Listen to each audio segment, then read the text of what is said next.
Selamat malam, perkenalkan nama saya Bambang Soleh Simanjuntak dengan NIM 11S24657. Pada kesempatan kali ini saya akan merepresentasikan analisis dari proyek aplikasi web yang saya bangun bernama Course Hub. Nah, pada presentasi kali ini saya akan fokus membahas arsitektur proyeknya, yang dari sejak directory dan file penting, serta bagaimana semua bagian ini bekerja sama untuk menciptakan aplikasi yang terstruktur. Nah, sebelum kita masuk ke kode, kita lihat arsitektur umum dalam proyek ini terlebih dahulu. Nah, proyek ini menggunakan Vite sebagai bundler dan development solver yang terlihat dari adanya file vite.config.js yang memberikan pengalaman pengembangan yang sangat berbeda. Nah, struktur folder utamanya ada di src atau source ini, yang merupakan logika dan komponen aplikasi yang berada pada web yang saya buat. Nah, yang pertama di sini di src ini ada beberapa folder juga seperti app, asset, komponen, feature, hook, page, sampai ke service.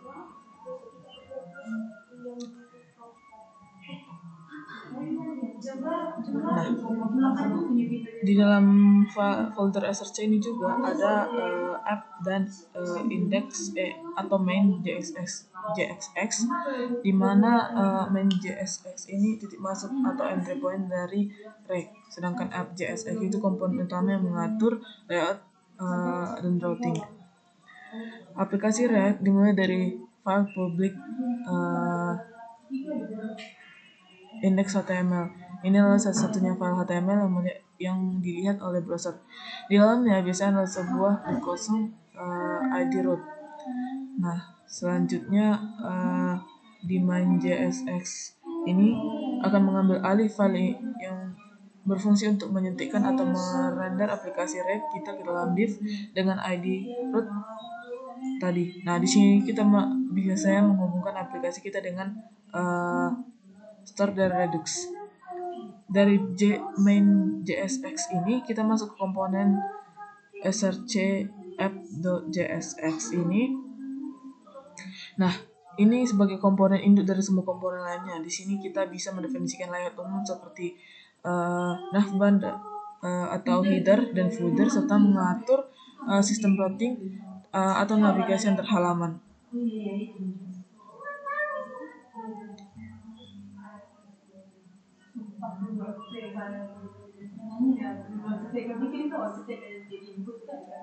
Nah, di sini ada komponen, ada footer, navbar sebagai header.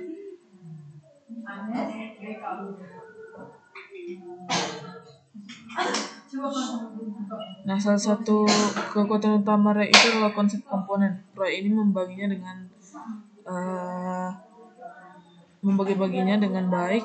Di dalam folder src itu, di dalam komponen ini saya menyimpan komponen-komponen UI yang bersifat umum dan dapat digunakan berulang kali di berbagai halaman. Contohnya navbar.jsx, menu navigasi atas, footer CSS itu bagian bawah. Nah, dengan memisahkannya, saya tidak perlu menuliskan kode yang sama berulang-ulang. Sementara itu, folder src bagian page, ini bagian page. Nah, di sini ada pembagian-bagian lagi karena saya merancang web course. Jadi di sini saya membagi usernya itu menjadi dua, yaitu student dan teacher, di mana student itu akan mengakses kursus dengan sebagai siswa, dan teacher itu mengakses kursus dengan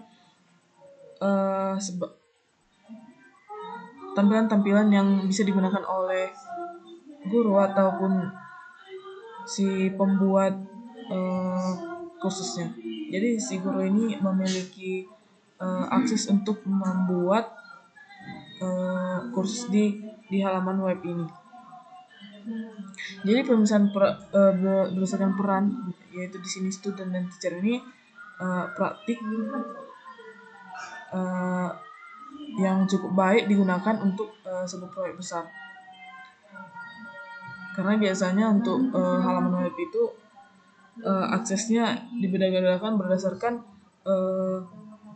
usernya. Contohnya di website shop itu dibedakan antara penjual dan pembeli.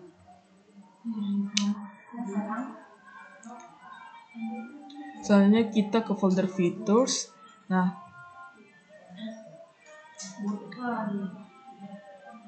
di sini akan di manajemen start dengan Redux.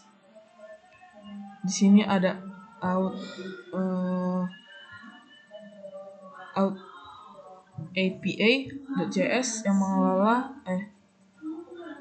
outslice yang mengelola state autentikasi seperti login, data user, token. Sedangkan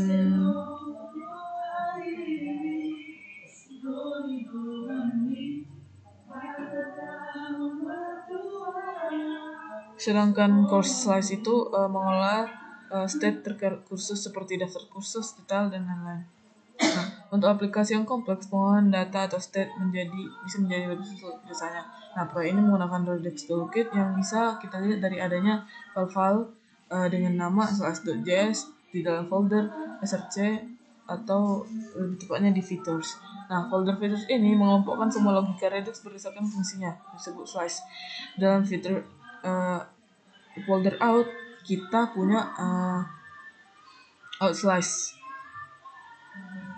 Outslice.js ini bertanggung jawab untuk semua state yang berhubungan dengan autentikasi pengguna. Nah, misalnya menyimpan informasi apakah pengguna sudah login, siapa nama penggunanya, dan token aksesnya. Nah, begitu pula dengan yang lainnya. Ini akan menangani semua data terkait kursus seperti mengambil daftar kursus dari server, menyimpannya, menampilkannya di UI. Jika ini bermasalah, biasanya halaman webnya itu akan mengalami error di bagian menyimpan datanya.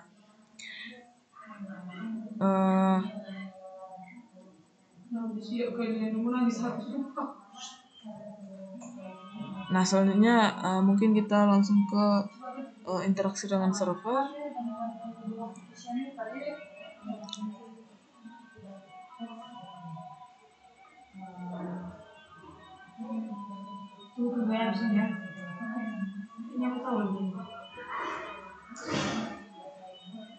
Nah, aplikasi web modern jarang berdiri sendiri biasanya. Jadi web itu berkomunikasi dengan server untuk mengambil atau mengirim data. Di proyek ini logika tersebut diatur dengan rapi. Nah, di features di APA ini hal ini kemungkinan besar berisi fungsi-fungsi yang melakukan pemanggilan APA ke backend seperti pengiriman username dan password saat login atau mendaftarkan pengguna baru. Selain itu ada folder helper juga. Nah, helper yang berisi APA helper.js.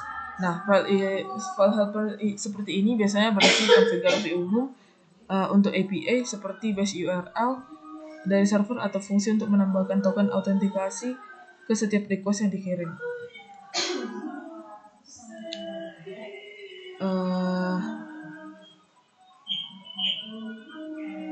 Nah, tools server ini berisi fungsi-fungsi bantuan non APA.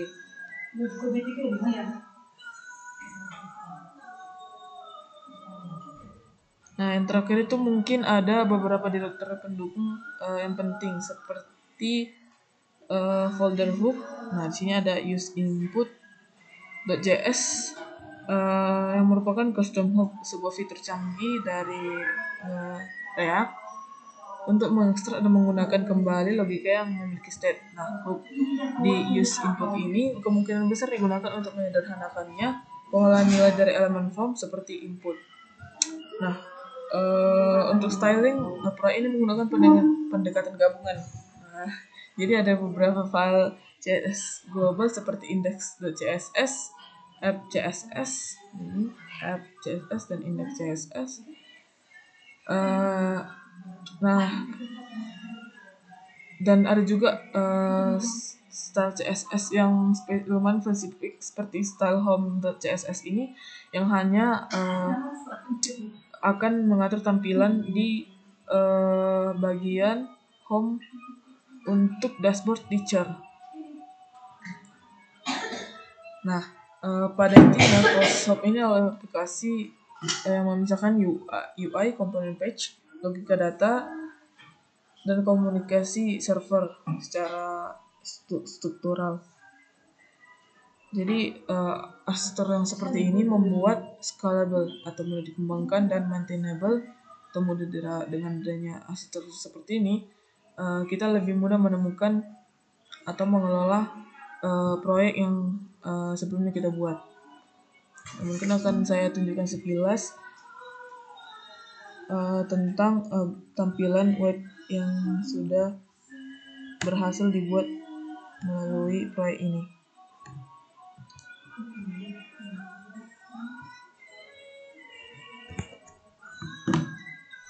Nah, inilah tampilan utama dari proyek saya. Jadi di sini akan ditampilkan seperti ini ya. Mungkin ini lebih ke tampilan umum dari web. Jadi di sini sebenarnya fiturnya yang tadi belum terlalu kelihatan. Jadi di sini kita perlu login atau mungkin mendaftar terlebih dahulu untuk mengakses web. Nah, mungkin saya akan mencoba sebagai saya teacher.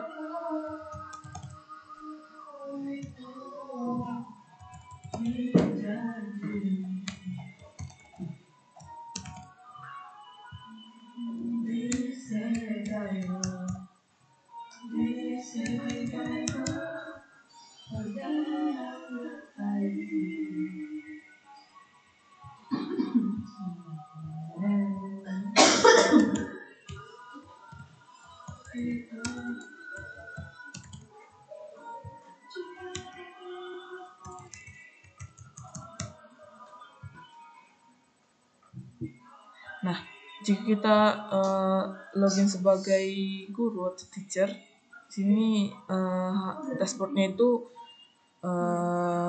mungkin yang paling atas ini sambutan gitu ya, hanya deskripsi biasa. Nah, di sini ada sebenarnya ada 3 fitur utama. Pertama, lihat kursus. Nah, lihat kursus ini untuk menampilkan kursus-kursus apa yang berhasil dibuat melalui akun ini. Nah, jadi nanti di dalam lihat kursus ini akan ditampilkan seluruh kursus yang sudah dibuat. Nah, selanjutnya itu ada buat kursus baru. Nah, di sini si usernya itu bisa membuat kursus baru seperti menambahkan judul, deskripsi, dan sebagainya untuk kursus yang baru dibuat. Yang terakhir itu adalah folder pengajar, di mana si usernya itu bisa menambahkan data-data tentang dirinya di dalam kursus ini. Jadi nanti si student bisa melihat bagaimana sebenarnya pengalaman guru yang membuat kursus yang akan diikutinya. Saya mencoba login sebagai student.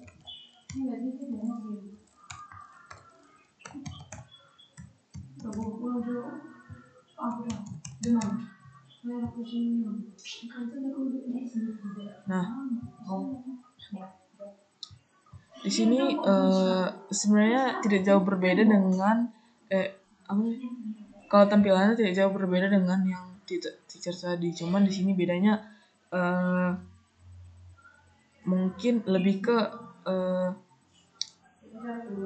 ajakan untuk si usernya itu untuk mendaftar ke sebuah kursus. Jadi di sini ada mulai belajar dan akan ditampilkan kursus-kursus yang bisa didaftar oleh si usernya itu sebagai student. Nah, ini bisa dilihat mungkin detail kursusnya serta bisa memberikan rating terhadap kursus yang diikuti. Lebih. Nah, untuk si teacher itu sendiri bisa menambahkan siswa ke kursus berdasarkan nama di email. Nah, yang sebenarnya kursus itu si teacher itu bisa membuatkan password agar si siswa itu bisa mendaftar sendiri ke kursus. Nah, sebenarnya di sini ada menu course saya, di mana course ini akan menampilkan course apa saja yang sudah diambil si siswa tersebut, data diri, di mana si siswa itu bisa memberikan data dirinya atau menyimpan data dirinya di web ini. Dan pencapaian, jadi fitur pencapaian ini akan menyimpan kursus apa saja yang sudah berhasil diselesaikan oleh si siswa tersebut. Jadi begitulah kira-kira kurang lebih proyek yang saya buat kali ini. Jika ada kesalahan mohon dimaafkan. Terima kasih.